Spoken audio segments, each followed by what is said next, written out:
Bonjour les amis, Lambert Lakis, nous sommes le 27 décembre 2022.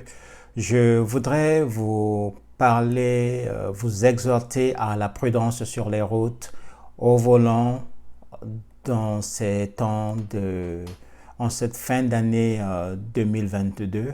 Comme vous savez toujours que la fin du mois de décembre, le mois de décembre est un mois assez compliqué sur le plan spirituel.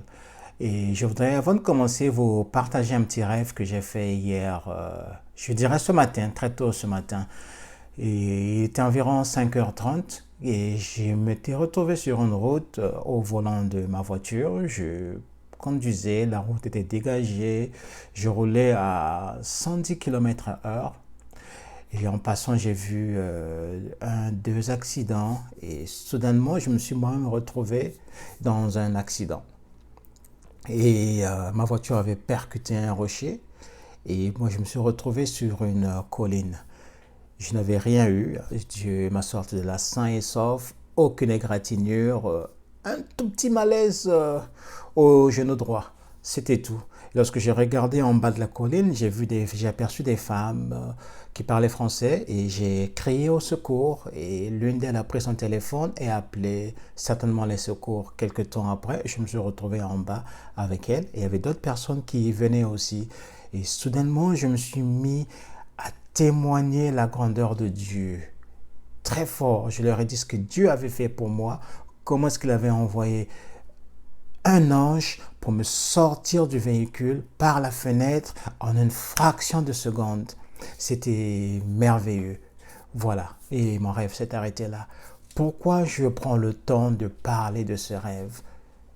Les rêves, on en fait tous les jours. Mais pourquoi celui-ci est très important?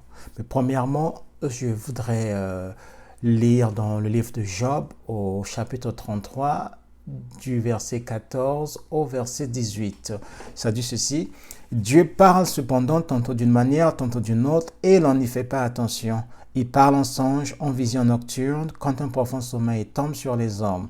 Quand ils sont endormis sur leur couche, alors il fait des révélations aux hommes et met le sceau à leur instruction, afin d'écarter l'être humain de ses œuvres et de préserver de l'orgueil l'homme fort, afin de garantir son âme du gouffre et d'empêcher sa vie de périr. Vous voyez que Dieu parle à ses enfants par des rêves. Le texte est clair, je n'ai même pas besoin de l'expliquer, de commenter. Très souvent, tout au long de l'histoire de l'humanité, on a vu comment est-ce que Dieu instruisait ses enfants, parfois dans des songes. Mais pour nous, dans ces temps de la fin, nous avons la parole de Dieu, nous avons le Saint-Esprit.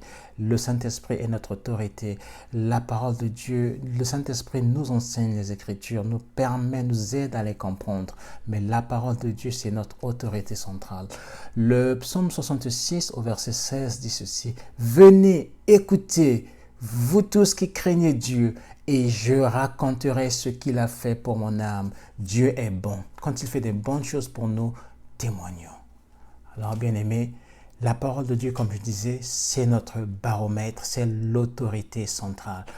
Peu importe le moyen que Dieu peut utiliser pour te parler, il peut te parler par la bouche d'un pasteur, d'un prophète, d'un frère en Christ. Le salut est dans une multitude de conseillers. Il peut te parler par toutes sortes d'autres moyens. Mais ce que nous devons faire, c'est de prendre ce qu'il nous a dit, ce que le pasteur, la personne, ce qu'on a entendu, et de le comparer avec sa parole écrite, le logos, notre autorité centrale. Ce n'est pas ce que le pasteur dit qui est l'autorité centrale, ce n'est pas ce que le prophète a dit, ce n'est pas ce que les Simpsons ont dit, car il y a des pasteurs qui disent que leur baromètre, c'est les Simpsons. Notre baromètre doit être la parole de Dieu, rien d'autre, mes amis. Beaucoup de gens se sont retrouvés dans des situations difficiles parce qu'ils ont suivi les instructions d'un pasteur, alors que leur cœur, ils savaient que dans leur cœur, le Saint-Esprit leur disait de faire autre chose. Ils n'avaient pas la paix, mais parce que c'est le pasteur, c'est l'homme de Dieu, c'est papa, je dois obéir. Faisons attention. Alors je reviens à mon rêve. Pourquoi je voudrais le partager? Mais c'est parce que le mois de décembre est un mois très compliqué, les amis, très compliqué. Sur le plan spirituel, il y a beaucoup de sacrifices qui se font.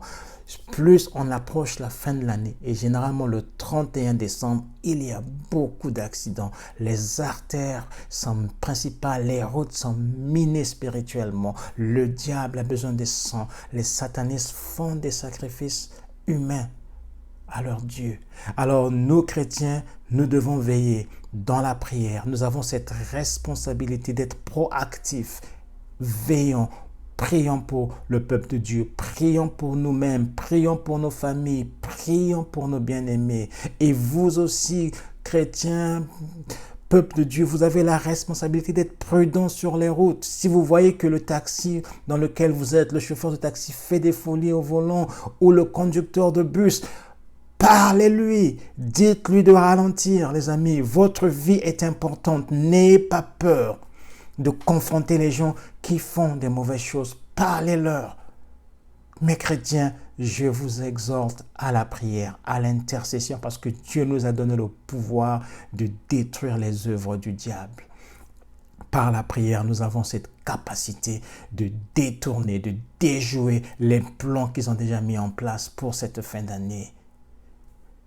Partageons aussi notre témoignage aux gens, parlons à nos frères, à nos amis, à notre entourage, aux gens que Dieu mettra devant nous, de ce que Dieu a fait pour nous. Quand Dieu fait de grandes choses dans nos vies, ne les gardons pas pour nous-mêmes, partageons-les, édifions les autres, mes amis.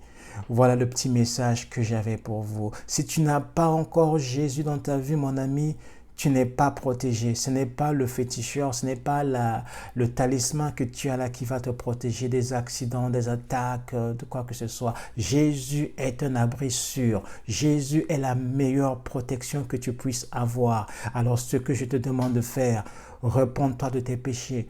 Demande pardon à Jésus pour tes péchés et reconnais-le comme étant ton sauveur, celui qui est venu, qui est mort à la croix, qui a été ressuscité d'entre les morts pour toi. Alors tu deviendras enfant de Dieu et en tant qu'enfant de Dieu, tu auras sa protection. Dieu va te guider, Dieu va te conduire et ça sera le point de départ d'une vie merveilleuse. Voilà le message que j'avais pour vous, les amis.